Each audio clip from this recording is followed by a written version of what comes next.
चलिए अब देख लेते हैं खबरें रफ्तार से। अफगानिस्तान राष्ट्रीय झंडा ना बदलने की मांग कर रहे लोगों को तितर-बितर करने के लिए तालिबानी लड़ाकों ने फायरिंग की। जलालाबाद में हुई फायरिंग में अब तक 3 लोगों की मौत, 6 लोग घायल। अफगानिस्तान में फंसे भारतीयों को वहां से निकालने के लिए काबुल एयरपोर्ट से ग्रीन सिग्नल मिलने का इंतजार। एयरफोर्स और कमर्शियल विमानों के जरिए ऑपरेशन को अंजाम दिया जाएगा। पाकिस्तान से अफगानी दूतावास से हटाई गई अशरफ गनी की तस्वीर हटाकर अरुल्लाह सालेह की तस्वीर लगाई गई। अमरुल्लाह ने खुद को राष्ट्रपति घोषित किया। चीन ने तालिबान को लेकर नया पैंतरा चला, कहा कि नई सरकार बनने के बाद ही उसे मान्यता देने का सवाल है। पाकिस्तान में तालिबानी नेता मुल्ला मोहम्मद रसूल को जेल से रिहा कर दिया गया। अलग गुट बनाने के बाद मुल्ला की पाकिस्तान में गिरफ्तारी की गई।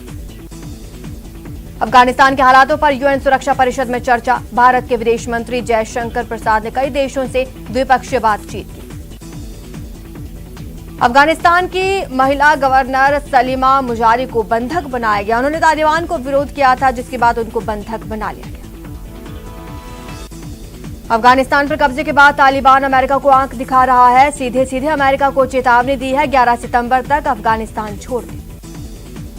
अफगानिस्तान के पूर्व राष्ट्रपति अशरफ गनी ने यूएई में अपना नया ठिकाना बनाया। सरकार ने जानकारी देते हुए बताया कि अफगान राष्ट्रपति अबू धाबी में है। अफगानिस्तान से भागे अशरफ गनी ने यूएई से बयान जारी किया। इसमें उन्होंने कहा कि अगर वो तालिबान के कब्जे के बाद काबुल में रहते तो कत्लेआम हो जाता। मुस्लिम पर्सनल लॉ बोर्ड के प्रवक्ता सज्जाद नोमानी ने तालिबान के समर्थन में बयान दिया। उन्होंने तालिबान की तारीफ करते हुए कहा, निहत्थी कौम ने दुनिया की सबसे मजबूत फौज को शिकस्त दी।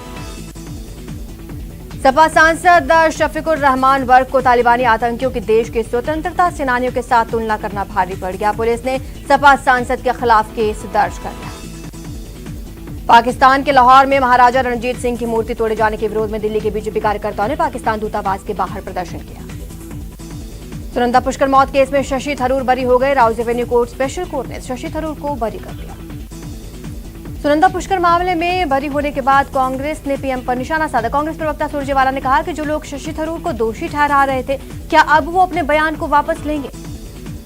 राम रहीम की मुश्किलें बढ़ती जा रही हैं। रणजीत सिंह हत्याकांड में पंचकुला कोर्ट ने फैसला सुरक्षित रखा। मामले में 24 अगस्त को सुनवाई। बीजेपी की जन आशीर्वाद यात्रा शुरू हो रही है। केंद्रीय मंत्री भूपेंद्र यादव निकालेंगे यात्रा। 3 दिन तक मरुधरा में जन आशीर्वाद यात्रा चलेगी। सीएम गहलोत ने पुलिस महकमे को सौगात दी। सीएम ने 15 पुलिस थानों के नए भवनों का लोकार्पण किया। वीसी के जरिए नागौर में 3 थानों के नए भवनों का लोकार्पण। मुख्यमंत्री गहलोत ने अपने संबोधन में कहा, झूठे प्रकरण राजस्थान में सबसे ज्यादा दर्ज हो रहे हैं। महिला अत्याचार की 47% एफआईआर झूठी पाई गई। जयपुर में पुलिस कमिश्नरेट कार्यालय को बुधवार को कई सौगातें मिली। डीजीपी एमएल लाठर ने चांदपोल स्थित पुलिस लाइन में पुलिसकर्मियों के लिए बनाई गई नवनिर्मित कैंटीन, लाइब्रेरी, कैफेटेरिया का उद्घाटन किया। मुख्य सचिव श्री निरंजन आर्य की अध्यक्षता में राज्यों में बिजली आपूर्ति की स्थिति की समीक्षा बैठक आयोजित हुई। बैठक में मुख्य सचिव ने विद्युत कंपनियों की वित्तीय स्थिति की समीक्षा की। राज्य निर्वाचन आयोग ने शिक्षा विभाग के तबादलों पर रोक लगा दी है। 6 जिलों में पंचायत चुनाव होने हैं, वहां किए गए तबादलों पर रोक लगाई गई। आज से केंद्रीय मंत्री भूपेंद्र यादव राजस्थान में जन आशीर्वाद यात्रा करेंगे। 3 दिन की यात्रा में भूपेंद्र यादव 417 किलोमीटर की दूरी तय करेंगे। जयपुर में बीजेपी प्रदेश प्रकोष्ठ कार्य योजना की बैठक हुई। पार्टी के 19 प्रकोष्ठों के संयोजक सह संयोजकों ने भाग लिया। बीजेपी प्रदेश अध्यक्ष पूनिया ने कहा, पार्टी की विशेषता है कि हम लोग संगठन की रीति नीति से काम करते हैं। हमने मोर्चों को नई दिशा, मुखरता दी है।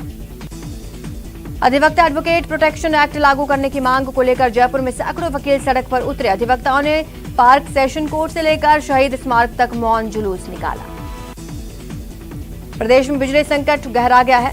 ग्रामीण क्षेत्र 1-2 घंटे की कटौती शुरू कर दी गई है। कोयले की कमी की वजह से कई थर्मल प्लांट्स को बंद करना पड़ा। सुप्रीम कोर्ट ने महिला अभ्यर्थियों के लिए एनडीए के दरवाजे खोल दिए हैं। अदालत ने लड़कियों को 5 सितंबर को होने वाली परीक्षा में बैठने की अनुमति दी। पूर्व भारतीय क्रिकेट कप्तान कपिल देव ने पीएम मोदी की तारीफ की। कपिल देव ने कहा, खिलाड़ियों को इतना प्रोत्साहन देते हुए किसी प्रधानमंत्री को नहीं देखा। दिल्ली के प्रगति मैदान में 3 दिवसीय अंतर्राष्ट्रीय पुलिस एक्सपो शुरू हो चुका है। इस एक्सपो में कोरोना महामारी में बढ़े अपराधों की रोकथाम के लिए सुरक्षा और बचाव के उपकरणों की प्रदर्शनी लगाई गई।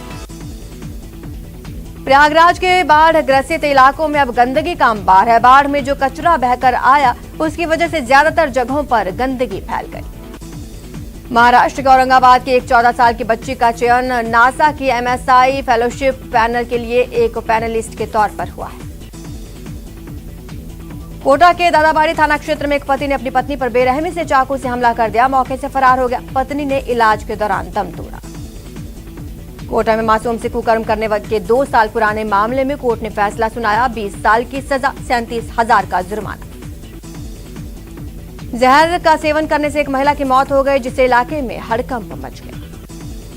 सीकर में नवलगढ़ रोड पर बुधवार को दिन दहाड़े एक एल्यूमीनियम की दुकान में कार से आए बदमाशों ने तोड़फोड़ की, आरोपियों की तलाश जारी। कोटा में मोबाइल व्यवसायी निखिल हत्याकांड के आरोपियों को कोर्ट में पेश किया गया। तीनों आरोपियों को 7 दिन के रिमांड पर भेजा। बूंदी शहर में सदर थाना क्षेत्र की देवनगरी कॉलोनी में मकान निर्माण के 2 ठेकेदारों के बीच हुई कहासुनी, जिसमें एक ठेकेदार ने आधा दर्जन साथियों के साथ दूसरे पर हमला कर दिया। बाड़मेर जिले के चौहटन थाना क्षेत्र के उपरला गांव में विवाहिता अपने पति और देवर की हैवानियत का शिकार हो गई। पीड़िता ने पुलिस अधीक्षक को ज्ञापन सौंपा। भरतपुर के कुम्हेर उपखंड में आबकारी विभाग और QRT सहित पुलिस की टीम ने संयुक्त रूप से कार्रवाई की। इस दौरान अवैध शराब के करीब 22,000 लीटर वॉश नष्ट की गई।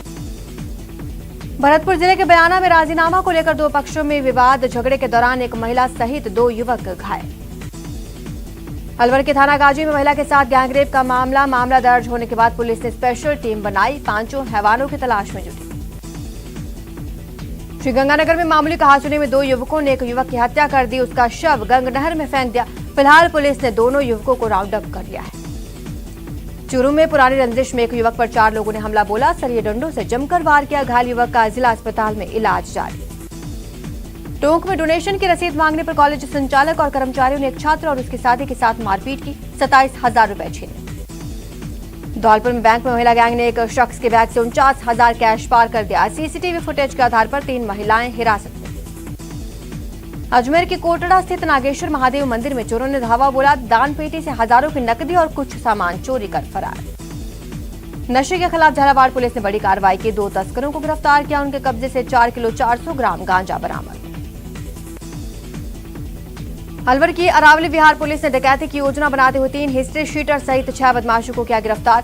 पूछताछ में 25 से ज्यादा वारदातें कबूली।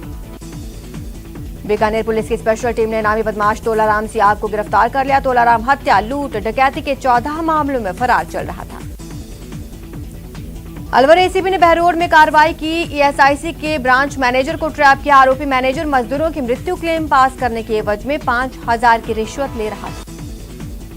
मुंबई पुलिस ने मलाड के एक होटल से भारी मात्रा में 2,000 रुपए के नकली नोट बरामद किए। 39,64,000 रुपए के नकली नोटों के साथ एक व्यक्ति गिरफ्तार। कोटा में बेखौफ बदमाश चौकीदार को बंधक बनाकर शराब दुकान से 50 पेटी शराब, 1,60,000 कैश लूटा। घटना सुकेत थाना इलाके के खुर्द गांव की।